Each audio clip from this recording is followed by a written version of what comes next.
पहला क्वेश्चन है, mention the 3 phases of author's relationship with his grandmother before he left the country to study abroad. यहाँ पे हमें 3 phase बताने हैं उनकी रिलेशनशिप के, ऑथर के और उनकी ग्रैंड मदर के, जब वो अब्रॉड में स्टडी करने के लिए गए उससे पहले की। पहला फेज़ तब था चाइल्डहुड का, जब ऑथर जो हैं वो विलेज के स्कूल में जाते हैं और उनकी दादी जो हैं उनको तैयार करने में उनकी हेल्प करती है और उनके साथ स्कूल जाती है। दूसरा फेज़ था उनके बॉयहुड का, जब वो थोड़े से यंग होते हैं और वो सिटी में शिफ्ट हो जाते हैं, सेटल हो जाते हैं और वहाँ पे वो एक बस में जाते हैं। अब जो है उनकी ग्रैंड मदर उनकी स्टडीज़ के अंदर बिल्कुल हेल्प नहीं कर पाती थी।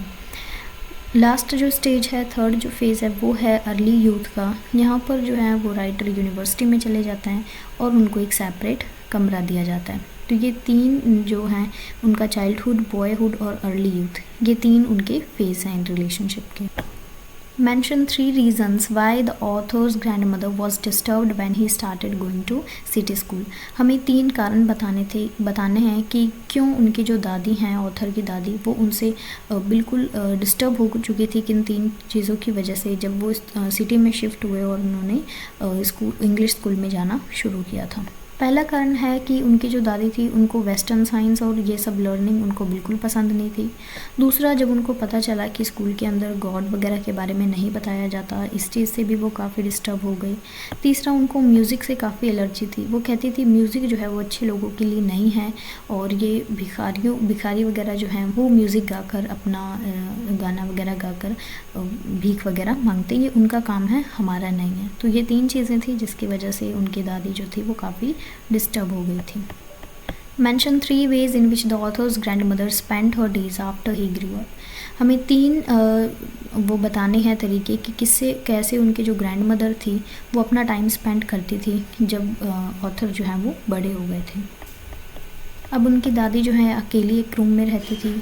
उन्होंने स्पिनिंग व्हील के साथ प्रेयर्स गाना स्टार्ट कर दिया था और आफ्टरनून में वो स्पैरोज़ को फीड करती थी।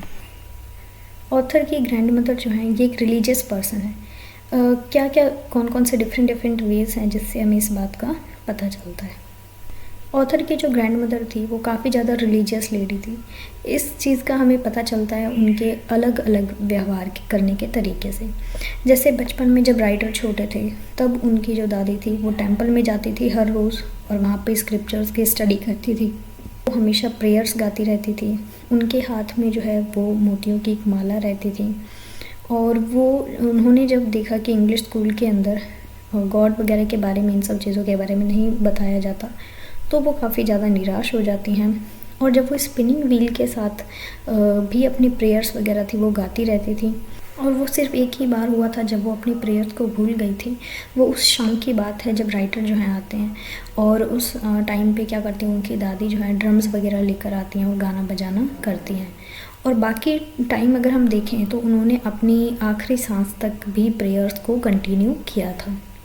लास्ट क्वेश्चन है, describe the changing relationship between author and grand mother. Author और ग्रैंड मदर की जो रिलेशनशिप उसमें क्या क्या चेंजेस थे, कैसे चेंज आ रहे थे, उसके बारे में बताना है। बॉयहुड के टाइम पे जो राइटर थे वो कम्प्लीटली अपनी दादी के ऊपर डिपेंड थे और वो उनकी जो दादी थी उनकी एक ज़िंदगी का हिस्सा थी। टर्निंग पॉइंट तब आता है उनकी फ्रेंडशिप के बीच में जब वो सिटी में जाते हैं। अब ना तो उनकी दादी उनके साथ स्कूल जा सकती थी क्योंकि उस टाइम पे बस आ गई थी उनके घर पे उनको लेने के लिए, ना वो जब वो यूनिवर्सिटी जाना उन्होंने शुरू किया तो उन्होंने सेम रूम में भी वो नहीं रहते थे और जो टीचर्स वगैरह पढ़ाते थे उसमें उनकी जो ग्रैंड मदर थी वो बिल्कुल इंटरेस्ट नहीं लेती थी, उनको बिल्कुल पसंद नहीं था। ना ही उनको ये चीज़ पसंद थी कि स्कूल में म्यूज़िक वगैरह सिखाया जाए।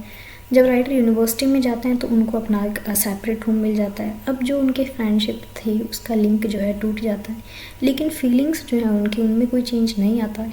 ये हमें तब दिखाई देता है जब रेलवे स्टेशन पे वो अब्रॉड जाने के लिए उनको घर वाले छोड़ने के लिए गए थे तो कैसे उनकी जो दादी हैं उन्होंने उनके फोरहेड पे, उनके सिर पे किस किया था।